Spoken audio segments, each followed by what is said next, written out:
that's what this platform's about. We're open to anybody coming in and offering proof of anything, again with an attitude of discussion. If you come in here with, a bias to defend and you're pushing your ideas and your religious nonsense, whether it be a globe or any other religious crap, you're going to be pushed for actual proof. The time now is to let go of all these silly beliefs, to stop focusing on books and history and hearsay. We have to eradicate that type of mindset from us altogether. Right?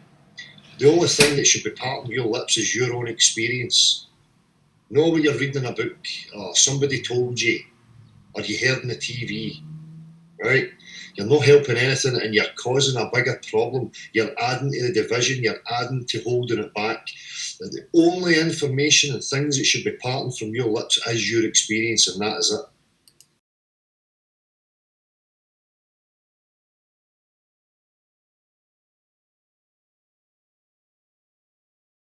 The fact that you're laughing, I'll take my shot. I asked your opinion of those images. You have responded by asking me a question. This is a typical kind of attitude of somebody who isn't actually interested in the truth. I wouldn't claim that a photograph is proof of anything, but have you ever seen Mount Everest? I can go and visit Mount Everest if I want. Yeah, but have you? No. Right. Have you seen pictures of Mount Everest? Yep. Do you accept that Mount Everest probably exists, and is your thing? If you do, does your opinion that it probably exists, is that influenced at all by the fact that you've seen pictures of it? No, it's influenced by the fact that I know that it's part of the objective reality that we all share and can be visited. How do you know that? It's not button and is tangible by every single person alive. How do you know that? How do you know that Mount Everest exists? What's that? How do you know that Mount Everest exists?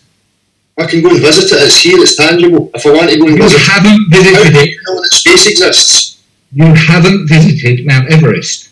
Miles. Therefore, how do you know that it exists? Can I please finish? Miles. Right.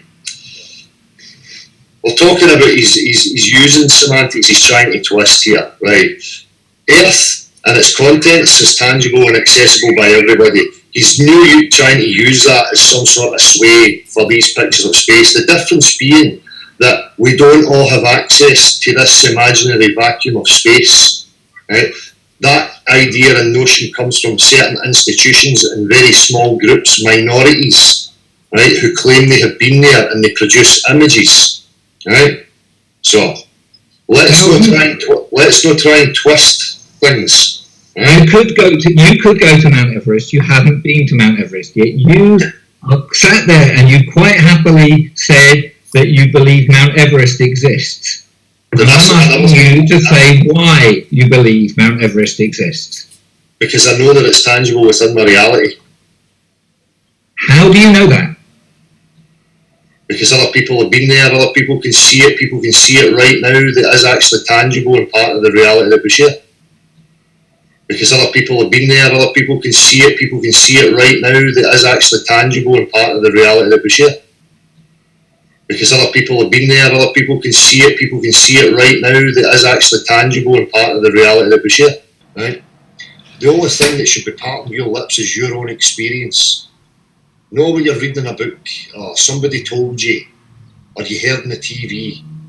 Right? You're not helping anything and you're causing a bigger problem. You're adding to the division, you're adding to holding it back. The only information and things that should be parting from your lips is your experience, and that is it. Because other people have been there, other people can see it right now, that is actually tangible and part of the reality that we share. The only information and things that should be parting from your lips is your experience, and that is it. The only information and things that should be parting from your lips is your experience, and that is it. Because other people have been there, other people can see it right now, that is actually tangible and part of the reality that we share. Fantastic. Do you know how many people have been into space? About 500. Yeah, about 500 people. Back in, say, the 1950s, how many people had seen Everest? Okay. Everybody that was born there. Tibet's quite a big country, I think, isn't it? You can't see it from Tibet, you have to go to Nepal, but that's fine. You're changing a the lot of people have seen it, but a lot of people haven't seen it. 500 people have seen it. That's the game we're going to play, Miles. Right? You're not directing and dictating the conversation here, my man. You're meant to be here providing actual proof of the fucking globe. Don't start playing your fucking rhetoric pish here, Sonny Jim, right? Have you been to space? Miles, have you been to space? No, I haven't been to space. Right. And I'm not claiming that I have been to space. But I am claiming that we form our opinions about whether things exist or do not exist, not purely on the basis of whether we have been to them, seen them, touched them, smelt them, felt them. We base it on a whole variety of evidence. And we also take our evidence from other people. So if I meet someone and they say that they've seen this fantastic painting in an art gallery somewhere, I might think, wow, that's interesting. That's a fantastic painting. I'll then see a picture of that fantastic painting in that art gallery. I'll think, yes, that painting does exist in that art gallery. Have I been to see that painting in that art gallery? No. But I can still form an opinion that it probably exists. But here's the thing, here's the difference. Can you actually go and visit the art gallery? Perhaps not. Perhaps I am not able to go and visit that art gallery. Perhaps that art gallery is in a part of the world that I cannot get to. Well, we've got travel, we have boats, we have aeroplanes, so if the art gallery exists, you could go and verify it for yourself, am I correct? Perhaps, but not if I don't have the money. And the only thing stopping you going into space is the fact that you don't have the money and the resources to do it. Exactly. And the same would apply to me and that art gallery. The art gallery is a lot more accessible than space. Oh, that's true. But that doesn't. But to somebody who's an impoverished person, that is no more accessible than space is. And it's irrelevant. This is like saying, we all share a warehouse and we've got all the contents in the warehouse and all that stuff is accessible to us, and then you have some loony bin in the fucking background who says, I know another place, but we can't actually access it. The difference is that the things that are actually tangible in this reality we all share is accessible by us all. Space, the claim of the vacuum of space is not accessible by us all. Loads of funding has to go to a certain amount, a certain institution of a very few people. The same thing applies elsewhere. Okay? The same thing applies to the North Pole. I can't go to the North Pole. I don't have the resources to do it. But I still accept that the North Pole exists. Well, you're a muppet then. If you believe what people tell you it is and that it exists without you... Then you said you believed Everest exists. That makes you a muppet because you've never been there. Because other people have been there, other people can see it right now that is actually tangible and part of the reality that we share. I don't believe it exists. I don't have any beliefs. You said earlier that you did. You're now changing your tune. No, I didn't say I believe that it exists. Because other people have been there, other people can see it right now that is actually tangible and part of the reality that we share. You said you know it exists as part of our reality. Because I could go and verify it for myself. I can't go to space and verify it for myself, but listen, you're really fucking boring the shit right out of me here and actually a bit fucking annoying. Right, you better start providing verifiable proof for your fucking claims. Here's the thing, and I'm asking the fucking questions now. Okay, son?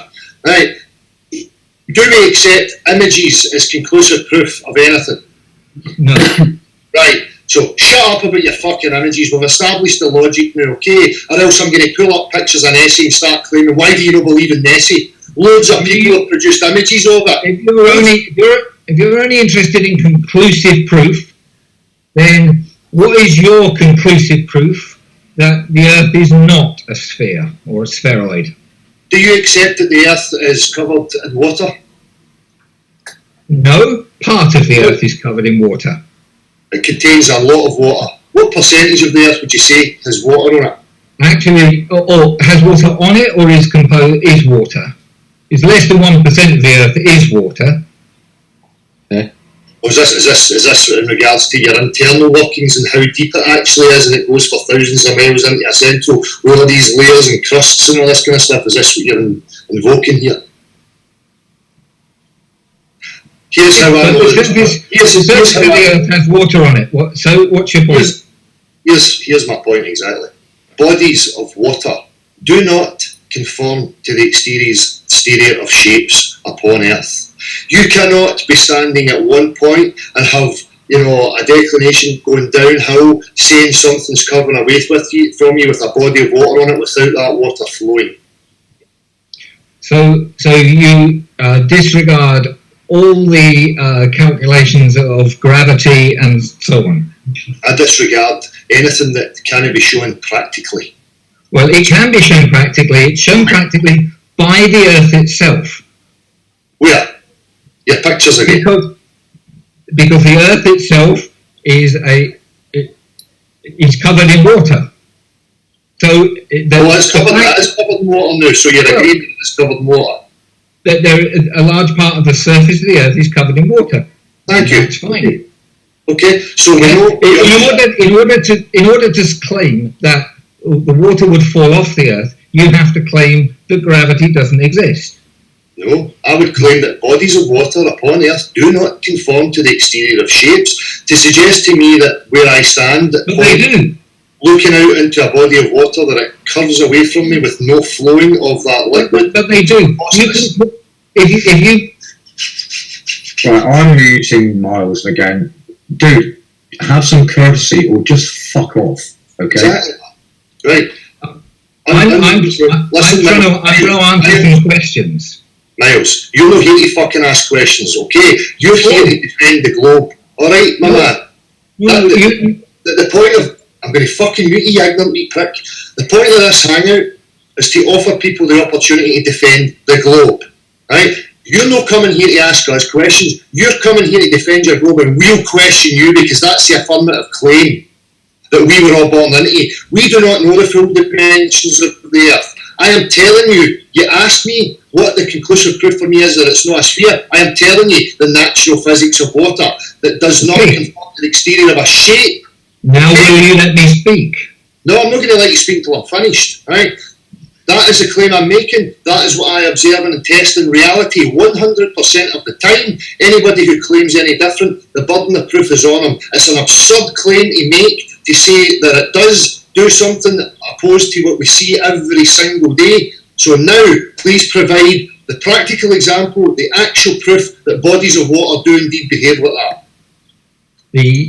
The water on the Earth is an incredibly thin layer when considered in the time of the size of the Earth. If you pour water onto a basketball, a large amount, most of it will drain off, but a significant layer will stick to that basketball.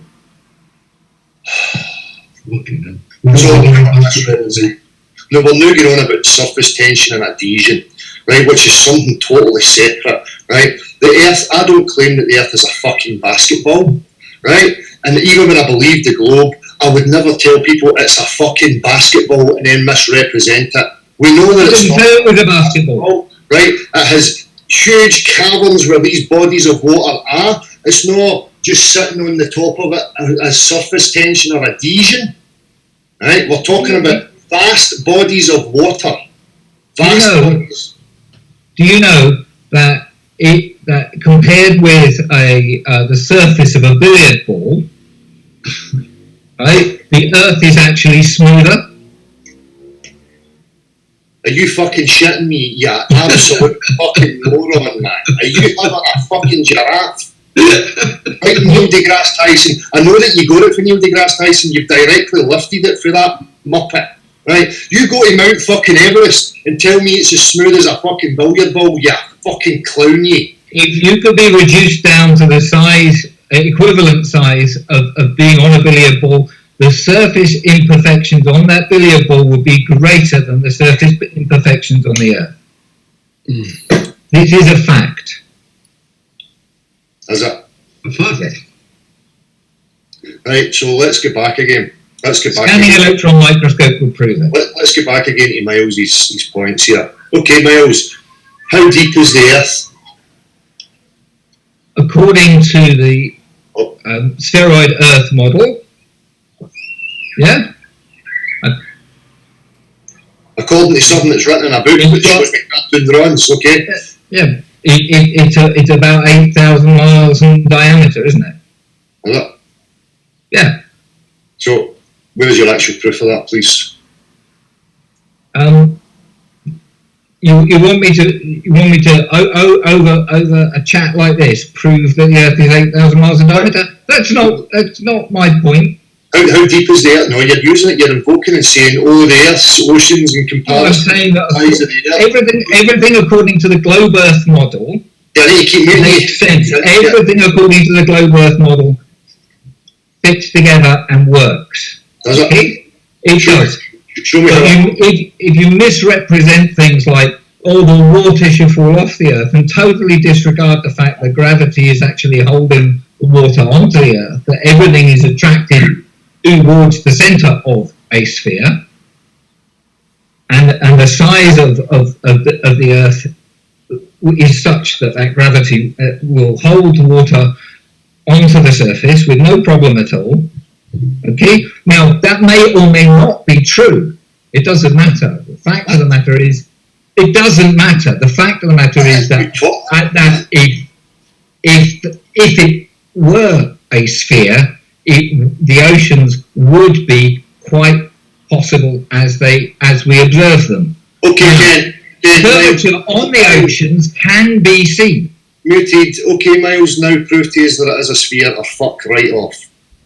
Okay? Okay, I can't prove any more than anybody else can prove. What science does is it forms theories based on an accumulation of evidence where all that evidence fits with the particular theory involved. So it's not an absolute proof, and I wouldn't claim that someone couldn't come along tomorrow and produce some evidence that would actually make everybody go, oh, wait a minute, sorry, we got it wrong. It's not actually a sphere, it's some other sort of shape.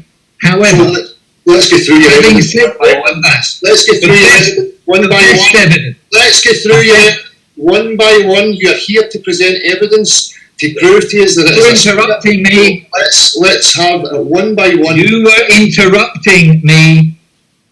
Let's have your first evidence that the Earth is a sphere. You're not getting any more airtime until you start providing actual evidence. So let's have number one. Let's have your number one evidence and let's analyse it. Go. Well, the first bit of evidence would be the fact that we have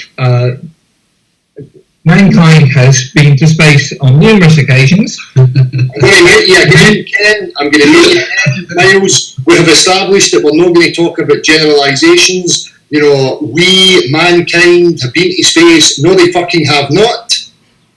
So, stop it. People have been to space and have seen the Earth from space. It appears to be roughly spherical in shape. Okay? And that would be piece of evidence number one. And they've brought back photographs and images have been taken, all of which show the Earth to be spherical in shape, none of which show it not to be. Okay, so point number two. No. We're going to get through one at a time, and we're going to stop at each one and analyse what you said and shut the fuck up.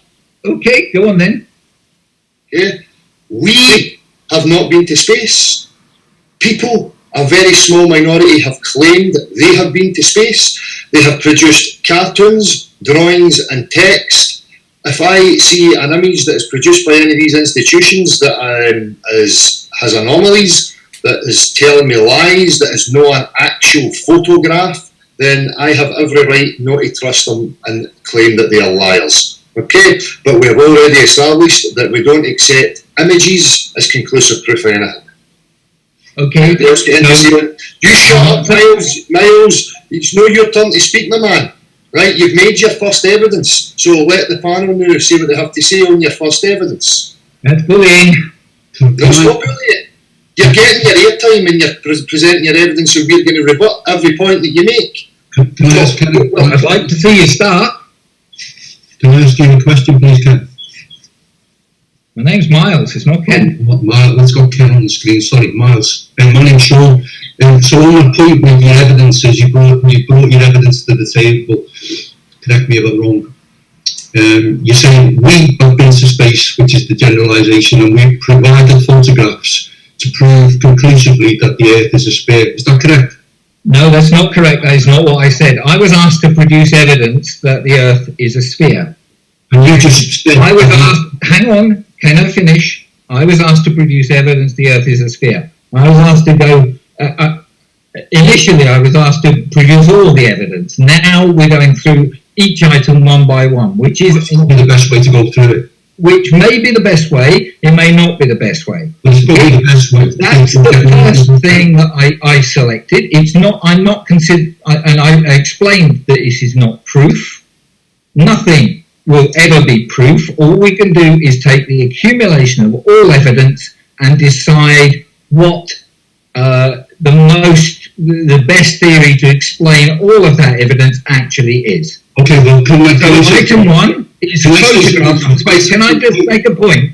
There are genuine photographs of Earth from space. Forget the ones put together from compilations of satellite images focused on small areas. There are dozens of photographs on film taken by the Apollo missions that show the Earth as a sphere.